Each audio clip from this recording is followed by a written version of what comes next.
Hi everybody, it's Amber with Love Nest Design, here with Ginger Jones, one of the Pinky Cooper Jet Set pets. And we are going to show you how to make some party serving supplies out of some basically recycled trash items. First thing we're going to talk about is trays, these trays with my lovely brownies on them here. So let's get started. Mostly what you'll need is paint and some artist's gloss varnish, and pretty much everything else is kind of optional. You'll see what I mean. The main bulk of what we're going to use is these two pieces, which are from those cinnamon rolls that you push on the line, like they're a canned tube, and you push on the thing and they explode into like a doughy, yummy, processed food mess. And you put those in the oven, and then the bottom of the can is a plastic thing that has icing in it with a lid. And once I've used every bit of that lovely orange flavored icing, I wash these and I reuse them. And you see here that you can make some pretty cute little holiday trays out of them. We're going to do mostly fall related things today, but in the past I have made Easter and Thanksgiving, and these are just stickers in the middle. So basically what you want to do is, once you get that clean, you want to take it out and spray paint them, which is easy, right? This is just kind of like a weird me messing with colors thing. Can you see how like sort of 80s that is? And then this is just yellow. But if you can't spray paint things, find something that is sort of close in size to the thing. Can you see that? And trace around like on scrapbook paper. Get some Halloween-y scrapbook paper, and you can trace around and just use like a glue stick to glue that paper in the middle, and then you can use nail polish or something. I know not everybody can spray paint, so nail polish works if you're just doing around the edge. I wouldn't paint the entire thing with nail polish, but so basically at this point you should have like a spray painted little tray body. Let me put the camera down so I can work. Let's see if I can you see me? Alright, and my big pile of stuff. The stickers that I've been using are old vintage Denison seals, which I'm crazy for, but and once again, something else that the average Joe does not have access to.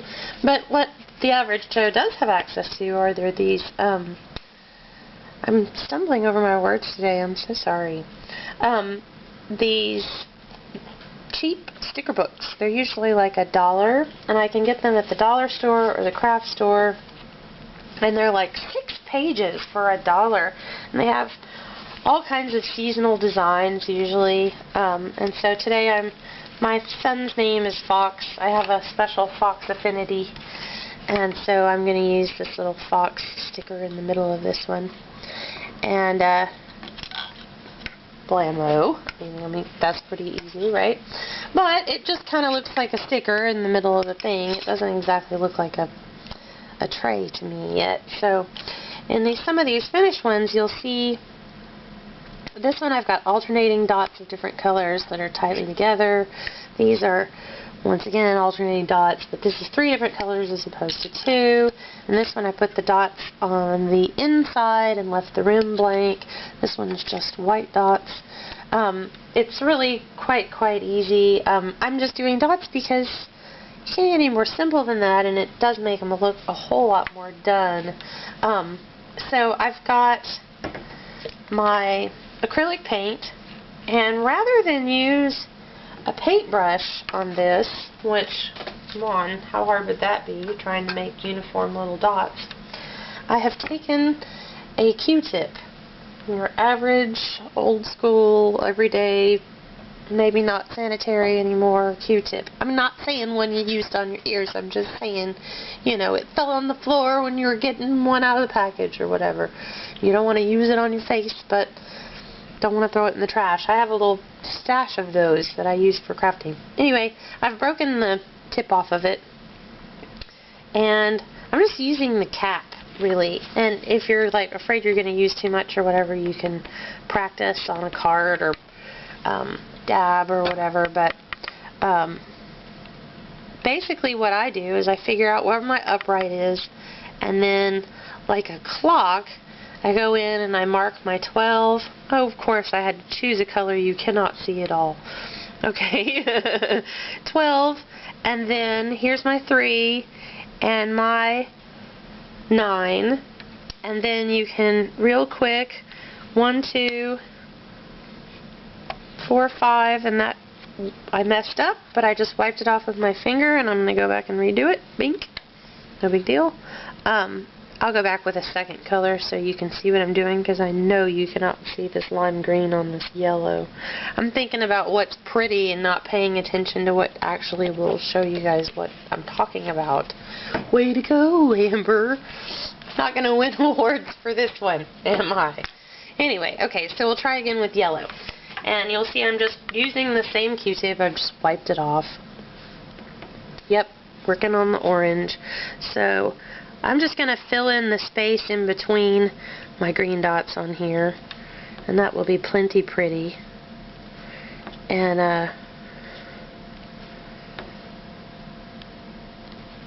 really, I mean, this is pretty easy, right? No big deal, no special tools required, no big mess made.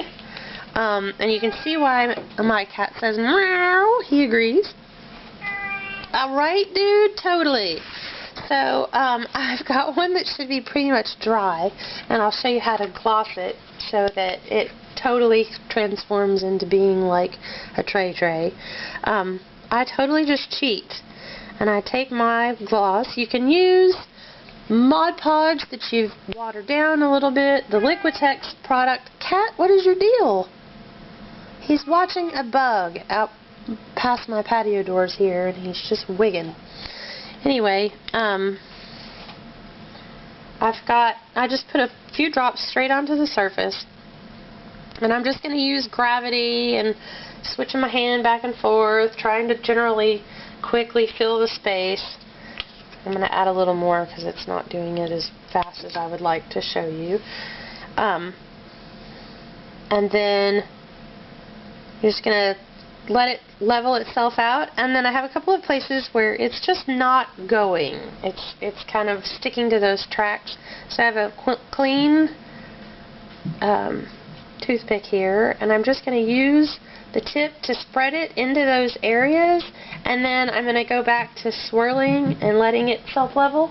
What is with my pets? I don't know if you guys can hear that, but my dog is up on the landing, and she's like, she's got a skin condition, so she's always, cat? I wish I had bloopers reels. This is perfect. I know, you're being weird. Weird. So anyway, once you've gotten the inside, then you're going to very carefully do the outside, which is a little bit trickier, but just hang on to the rim, and I'm kind of letting the excess drip off, and you want to let the fluidity of the stuff work in your advantage, as well as, like I said, gravity and the self-leveling properties of the stuff. So once you've got it mostly covering the rim, and we're just going to pretend like I do, you can take the bulk of it off by like dripping it and kind of tapping. He is being so strange. It's like I'm on camera and he feels like he needs to, he wants to be in a kitten video. He's 16 and he's determined that he's a cute little kitten, I guess. So let's pretend I'm done. You want to go in with a needle, and very carefully, because you don't want to scratch up your paper image underneath, you want to tap out any bubbles you see, because those are going to be really obvious. And if they stop popping, which will happen after you get a couple, then they'll stop, and you're like, why? This was working fine. Just wipe your pen and it'll go back to popping bubbles. I'm wiping them on my pants, which are covered in 28 kinds of paint. So anyway, you're going to let that dry, and when you're done, you'll have some totally cute and awesome little holiday trays, which are really sweet. The back of this one is painted, but you don't even have to feel compelled to do the backs of all of them. Well, none of my examples are showing you, but normally trays aren't painted on the back side, so if you have the energy, you can, but in this case I didn't.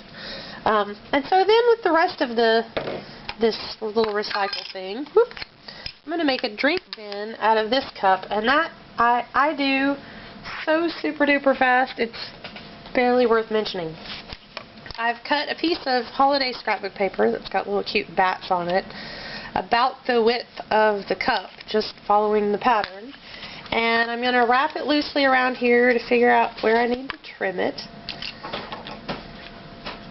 And so I'm trimming it a little shorter, and then I'm going to just take tape. And because I'm not going to use this thing, this isn't going to stay in my dolly stash forever as like an ice bin. I'll probably use it to hold Mod Podge a little bit from now, or mixed paint, or whatever.